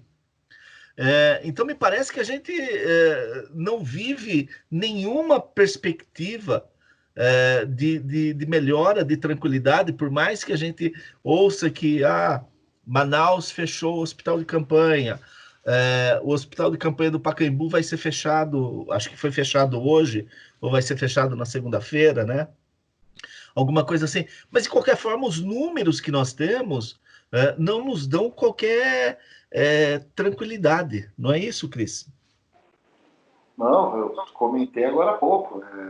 A gente está vivendo um faz de conta, né? Você não tem... Quais são as medidas? Não tem. Como está a fiscalização? A gente não ouve falar. O que a gente está vendo que essa passou a ser a normalidade. A sociedade funcionando a meia bomba, quando muito. Os governos aí fazendo boletins, enfim. Eu começo a ter dúvidas até desses números, né? Se fala da cidade de São Paulo evoluindo, já pronta para abrir bares e restaurantes. Cara, tenho a impressão que eu não estou no mesmo mundo. Aí você pega um número no fim do dia, que você já sabe que é subnotificado. Aí você faz a conta, fala, bom, não tem nada que me diga que, em primeiro lugar, eu vou sair, a gente vai sair dessa quarentena no mês que vem. 2, e que não vão morrer menos que 1.000 pessoas subnotificando esses números. Aí você soma, eu volto a repetir, pedindo desculpa da redundância. Serão 100 mil mortos, mais de 2 milhões de casos durante o mês de julho. Qual é a motivo? Nenhuma. Então, é por isso, acho que a gente bate tanta palma para essa possibilidade da vacina, porque, cara, é de dar dó de você ver como os profissionais estão no limite. No limite. Eu não sei, eu tenho grandes considerações, viu, Wander? Porque se você também não é mais nenhum grande destaque do dia a dia. É mais uma notícia. Exatamente. Então a gente não aborda mais como a tal da coletiva, como era na fase do Mandetta, os números, o epidemiologista, o biólogo, referência, tal. Cara, tá misturado com um monte de coisa. Não vejo bom fim nisso, não. E tem um detalhe que você lembrou aqui, que no mesmo dia em que São Paulo começava a falar da abertura de bares e restaurantes, naquele mesmo dia saiu uma notícia por parte da secretaria de que a cidade de São Paulo já teria mais de 1 milhão de infectados, né? Pela testagem que eles estão fazendo agora, já aponta mais de 1 milhão de infectados na cidade de São Paulo. E isso foi tratado como um tema menor, né? Com uma importância menor, porque aí fala, porque agora nós estamos testando mais, então nós sabemos em que pé está a coisa. Mas a verdade é que o que nós estamos vivendo é um descontrole. É um descontrole de absolutamente qualquer medida que seja indicada para o controle. Eu posso até estar fazendo um jogo de palavras aqui, mas essa é a realidade, quer dizer, é um descontrole total por parte das autoridades. E a impressão que me dá, hoje vendo as entrevistas do Dória e um pouco as do Bruno também, é que errou-se na mão, e errou-se na mão em termos de fechamento do comércio e o isolamento social, no momento em que não aconteceu paralelamente uma testagem em massa para saber realmente como estava e como controlar. Então, hoje, eu vejo até um certo desconforto nas entrevistas e um questionamento muito grande com relação aos gastos com os hospitais de campanha, em detrimento a um controle mais eficaz, que é o de testagem, e de você poder saber onde estavam os focos e combater de forma objetiva. Então, me parece que, claro, a gente falou muito, ninguém sabia de como tratar, era novo para todo mundo, mas me parece que o descontrole dos números em São Paulo hoje mostra que alguma coisa foi feita muito errada. Não é, Ju? Eu concordo, mano. Hoje ainda eu estava assistindo a Globo News e vi uma entrevista com uma infectologista do Hospital Sírio-Libanês, né? E ela tocou num ponto que eu achei assim, bem curioso e pertinente. Ela falou, a gente tem que entender que o Brasil é um país continental, então é como se houvesse várias fases da epidemia dentro do mesmo país, né? É o que está acontecendo no Brasil. Como se você tivesse pequenos países, né, que são os estados, com fases totalmente diferentes. Se você pegar o Rio de Janeiro, por exemplo, que já teoricamente atingiu ali um pico de infectados e agora está numa decrescente, o mesmo não está acontecendo com a região sul, né, com o Rio Grande do Sul, que ainda está numa fase de ascensão muito grande. Tanto é que eles se precipitaram em reabrir o comércio e tiveram que voltar para trás agora, né? Então, assim, é muito difícil você, num país continental como o nosso, você coordenar essas diferentes fases da epidemia, né? Teria que ter uma coordenação federal muito eficiente, muito bem estruturada, para que isso desse resultado, né? Se a gente pegar o próprio estado de São Paulo, por exemplo, também, eu vi uma outra entrevista com o infectologista da Unesp. Ele usou uma metáfora que eu achei bem interessante. Ele falou, olha, vamos pegar o centro, a cidade de São Paulo e a região metropolitana como o epicentro de um tsunami. E essa grande onda, ela vai sendo arrastada para o interior de São Paulo. Então, se o centro de São Paulo, se a região metropolitana de São Paulo hoje já atingiu o seu pico, né, e está começando ali a cair um pouco os índices de infecção e de mortes, o interior de São Paulo, por outro lado, não, está numa crescente. E a gente vê isso nos números, né? Que hoje já existe mais infectados e mortes no interior de São Paulo do que na região metropolitana. Então, assim, você vê, é uma realidade que é difícil das pessoas entenderem, né? É difícil das pessoas, olha, no meu município ainda eu estou na fase vermelha, não estou na fase laranja, né? Ah, mas por que o meu município não está na fase laranja, por exemplo, de abertura ali dos serviços, de alguns serviços que não são essenciais? Então, assim, o país é muito grande, a coordenação, como a gente já cansou de falar, né, não foi feita como deveria ter sido feita, e é muito difícil para as pessoas entenderem esse isolamento social, né? Saber que na cidade de São Paulo agora parece que está começando a decrescer, porque aqui no interior de São Paulo, de repente, tem que ficar tudo fechado, né? E eu acho que quando, por exemplo, você citou o Bruno Covas, né? Quando esses gestores vão à frente da televisão e já colocam uma perspectiva, vamos reabrir bares, para quem está no interior do estado é muito difícil a pessoa acabar assistindo um telejornal, vendo o prefeito da maior cidade do país dizendo que vai reabrir bar, vai reabrir restaurante e colocar na cabeça da pessoa ainda que ela tem que ficar dentro de casa, né? Eu acho que esse desencontro de informação é péssimo, né, cara? É muito ruim. Então, assim, eu acho a situação bem complicada. Eu acho que o interior do estado de São Paulo está vivendo uma crescente, como a gente já falou também no último episódio, uma crescente dessa epidemia.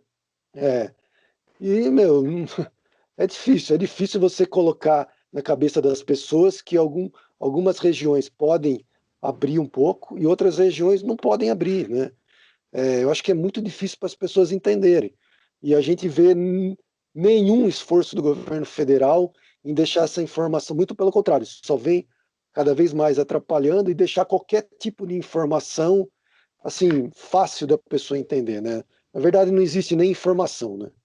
Então, eu acho que é isso, cara. Eu vejo não vejo, concordo com o Cris também, não vejo muito perspectiva nos próximos meses de uma queda no número de uma queda significativa no Brasil do número de infectados, no número de mortes. A subnotificação, como nós já cansamos de dizer, né, e acompanhar na imprensa, é muito grande, né? E eu acho que a coisa vai se complicando, vão passando os meses, e é muito difícil você convencer a pessoa realmente a ficar dentro de casa, né, cara? Bom, Ju, eu só queria fazer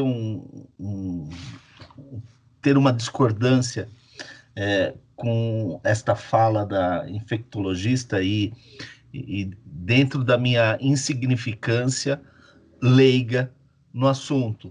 Mas eu acho que só pegar a questão territorial, falar que somos um país continental, é um argumento, eu acho que frágil, quando nós pegamos países com uma extensão territorial maior que a nossa, como, por exemplo, Índia, Paquistão, China, a própria Rússia, que das 4 que eu citei foi a que sofreu um pouco mais, mas as 4 teve um controle muito mais efetivo e com certeza tem uma população muito superior à nossa e uma extensão territorial também muito superior à nossa. Então, eu acho que só pegar essa fala, um país de dimensão continental, me deixa um pouco assim putinho, porque tá bom, então tira a nossa dimensão continental e vamos juntar todos os nossos vizinhos latino-americanos, né? Giovanni, Nós vamos ver que eles tiveram uma ação muito mais efetiva no controle. Oi. não, então, ela falou exatamente isso, cara. Talvez eu não fui muito claro na minha explicação. O que ela quis dizer é exatamente isso. Por ser um país continental, como é o nosso, você teria que ter uma coordenação federal muito eficiente para dar Tá. conta, por exemplo, de administrar essas diferentes fases da epidemia. Se você tem um estado que está num pico de epidemia e o outro que ainda só está crescendo, você teria que administrar isso, seja pela utilização de distribuição de respirador, de insumos, de medicamentos.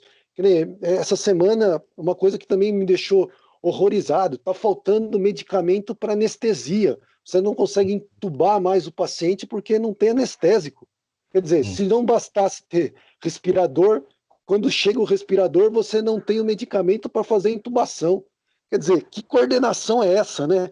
E aí os governadores fizeram uma carta, né, aquele fórum de governadores, para mandar para o Ministério da Saúde para que haja um mínimo de coordenação, pelo menos na compra e distribuição desses medicamentos. É isso que ela quis dizer, né? Num país como o nosso, continental, se você não tiver uma coordenação federal muito eficiente, você não consegue administrar essas diferentes fases da epidemia. Explicado. Bom, gente, mais alguma coisa sobre o tema ou podemos encaminhar para o nosso ordinário e nosso extraordinário? Caminhemos. Vamos em frente. Vamos em frente. Olha, o nosso ordinário desta semana, eu acho que não pode ser outro por sua performance. Fred Wassef. Acho que a performance dele essa semana o deixa na condição do ordinário mais ordinário que provavelmente a gente tenha eleito aqui ao longo desses 24 programas. Então, doutor Fred Wassef, fique com as suas honras. O nosso extraordinário, eu acho que, a exemplo do que nós fizemos a semana passada, né, de homenagear um grande nome da cultura brasileira, e que, aliás, este nome também foi citado como um bom exemplo na semana passada, são os 78 anos de Gilberto Gil, né, comemorados essa semana, e o extraordinário que nós gostaríamos de deixar aqui nessa semana é exatamente o vídeo de parabéns que foi feito a ele, né, por diversos artistas, não só da música, mas artistas de outras áreas, cantando Andar com Fé, né? Inclusive com ele próprio cantando, participando desse vídeo, né, dessa live, nem sei como chama isso agora, mas foi emocionante. Então, o nosso extraordinário de hoje fica para Gilberto Gil.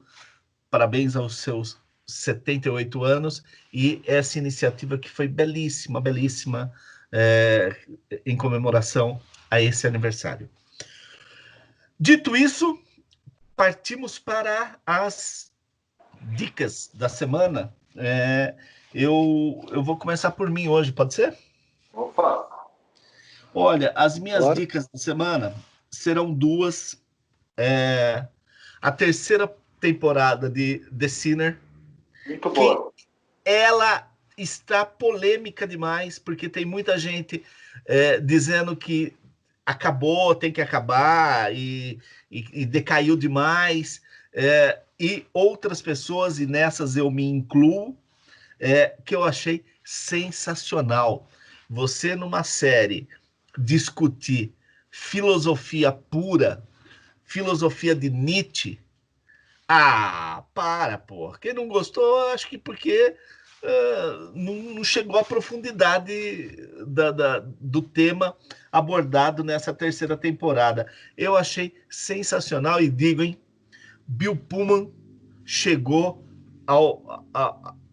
à parte mais alta, ao degrau mais alto da carreira de um ator. Ele está sensacional fisicamente, a expressão corporal dele na série, a dramaticidade que ele deu à personagem dele nessa terceira temporada, para mim, sensacional. Indico demais, tá no nosso streaming parceiro, né, na Netflix, então vale muito a pena, super indico. E quem não assistiu as outras duas, indico também que vá para a primeira, para depois chegar na terceira, para ver a evolução da personagem do Bill Pullman, tá?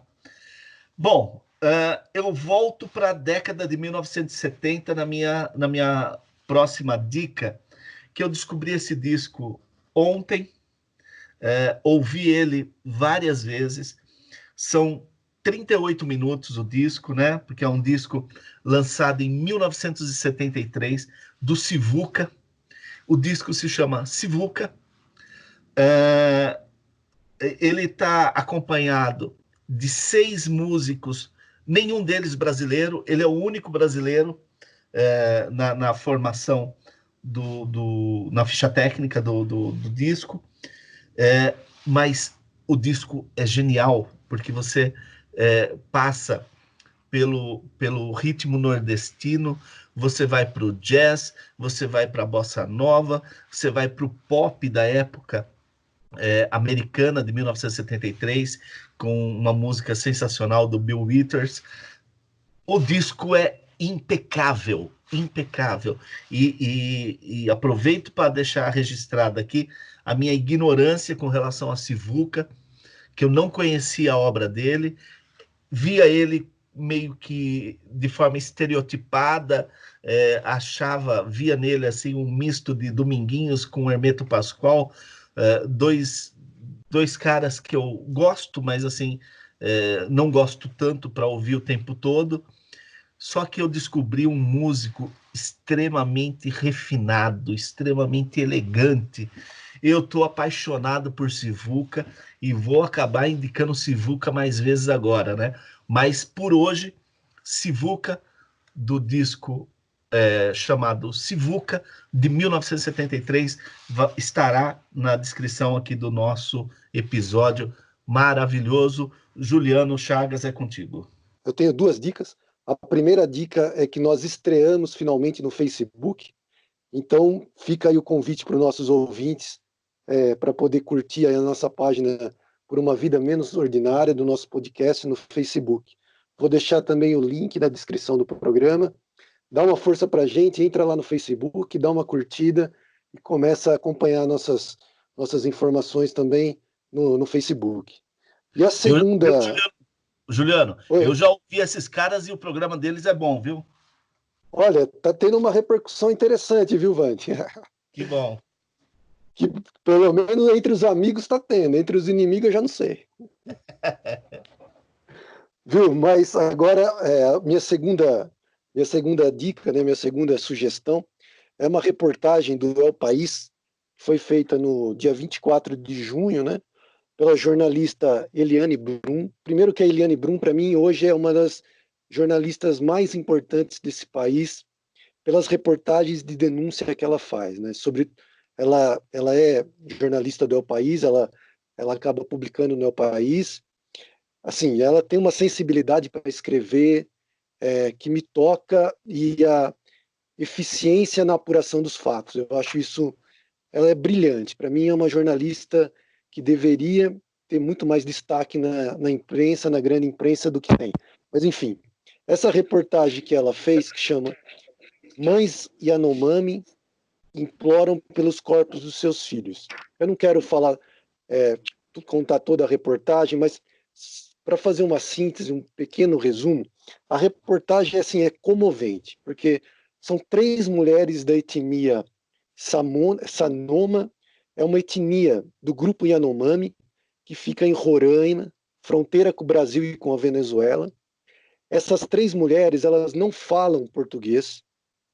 Elas, em maio desse ano, elas tiveram os filhos, foram levados para Boa Vista, os filhos tinham suspeitas de pneumonia. Segundo a reportagem, nos hospitais, essas crianças acabaram sendo contaminadas pela Covid-19. Elas tinham só uma suspeita de uma pneumonia, mas não tinham a confirmação se elas tinham a Covid ou não. O fato é que elas foram contaminadas, provavelmente nesses hospitais de Roraima, né?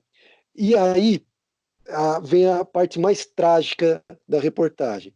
Essas crianças morreram, né? O filho dessas 3 mulheres morreram. Essas crianças, o corpo dessas crianças não foram devolvidos para essas mulheres. Há uma suspeita que está sendo investigada, que esses corpos dessas crianças foram enterrados na própria cidade de Boa Vista, né? Mas o que deixa mais dramática essa história é que o enterro dessas crianças, dos corpos dessas crianças, ela fere totalmente o ritual Yanomami, porque o ritual Yanomami, eles não enterram os corpos, né? Os corpos são cremados. Há todo um ritual de cremação que dura meses, né? Ela descreve com uma forma assim fantástica esse ritual de cremação, como isso faz parte da cultura Yanomami, que deveria ser no mínimo respeitado. Então assim, elas foram levadas, os filhos dessas mulheres, dessas índias, foram levadas para Boa Vista, acabaram sendo contaminados, acabaram morrendo, e elas não tiveram nem o direito de receber o corpo dessas crianças para que elas pudessem fazer um sepultamento digno dentro do ritual da etnia Yanomami. E na reportagem, né, ela entrevista uma antropóloga da Universidade de Brasília, a Silvia Guimarães, que ela deixa um relato que para mim é comovente. Ela escreveu assim: para essas mães saberem que seus filhos estão enterrados no cemitério da cidade, é o equivalente a uma mãe branca ter que conviver com a ideia que o corpo do seu filho está jogado e exposto em praça pública. Então, assim, é uma situação realmente dramática, comovente. Eu vou deixar o link da reportagem. É uma reportagem que me comoveu muito, porque se não bastasse só tudo que nós já causamos de mal para várias etnias indígenas no Brasil, agora chega essa pandemia, não há um mínimo de responsabilidade, sensibilidade para essas etnias, né? É absurdo que não haja nenhuma intermediação, sabendo que essas mulheres não falam português, né? O governo, seja estadual ali, seja federal, não disponibilizar ninguém que pudesse dar o mínimo de assistência para essas mulheres, ou seja, deixaram essas mulheres numa situação de completo desespero. Enfim, é uma reportagem comovente que vale muito a pena ser lida.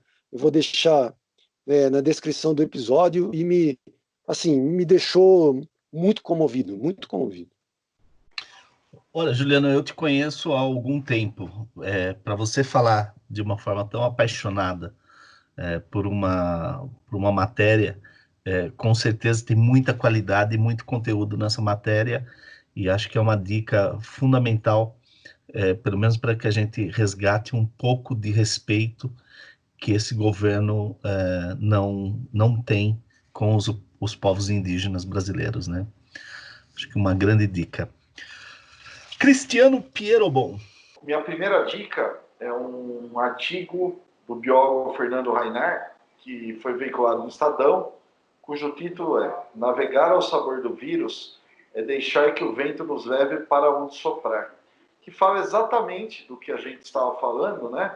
Claro, com muito mais profundidade, e mostra claramente o panorama da epidemia, né, da pandemia no Brasil, com todo o descaso do governo federal e com essa tirada de pé dos demais entes aí, estaduais e municipais. Artigo perfeito. Muito bom, artigo de contexto, que é muito importante para quem quer entender que momento está e como se planejar. Então não percam o artigo. E a segunda dica é a temporada 3 do mega sucesso aí na Netflix, da série Dark, série alemã, né? Trabalha com temas ali também de filosofia, teoria da relatividade. É uma série assim, cara, chega um momento assim até complicada de você entender tantos conceitos ali, mas é excelente. E é uma série feita para 3 temporadas. Então não tem nenhuma expectativa de uma nova, né? Tem um fechamento. Não vou falar mais porque é impossível não dar um spoiler, mas é uma dica que vale a pena. Começo a maratonar amanhã. Maravilhoso. Sem contar que o primeiro...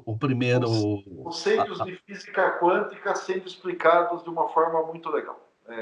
Cara... Então, a primeira temporada, Cris, eu tive que fazer um PowerPoint colocando quem era parente de quem era filho de quem era quem. Então, resgata porque é pior. Bom, beleza. Gente, é isso? Eu posso fazer um último, Vande? Claro. Eu havia falado. Dia 28 de junho é o Dia Internacional do Orgulho LGBTI. Então, deixar aqui uma singela homenagem do podcast Por uma Vida Menos Ordinária a essa causa justa, que a gente tanto apoia e que é tão importante também como forma de luta nesse momento, aliás, tão obscuro e de tanta intolerância. Então aqui é a nossa homenagem à causa e que comemorem muito todas as suas conquistas. Respeitamos, apoiamos e achamos que é uma frente de resistência fundamental para esses tempos sombrios. Gente, valeu. Obrigado, Cris. Obrigado, Ju. Valeu, tivemos pessoal. Um programa, o 24º da vida da carreira Por uma Vida Menos Ordinária. E nós terminaremos a nossa música de hoje.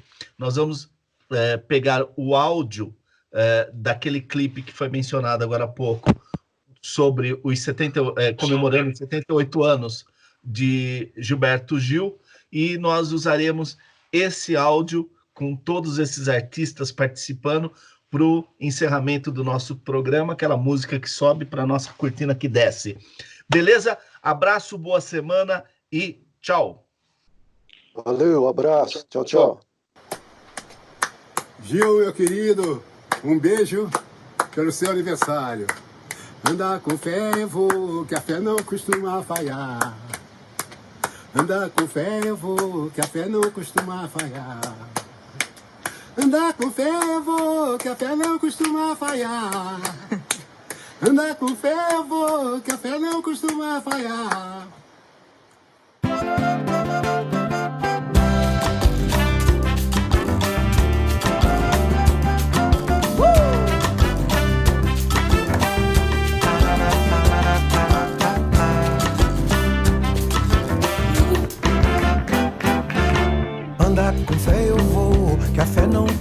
costuma falhar.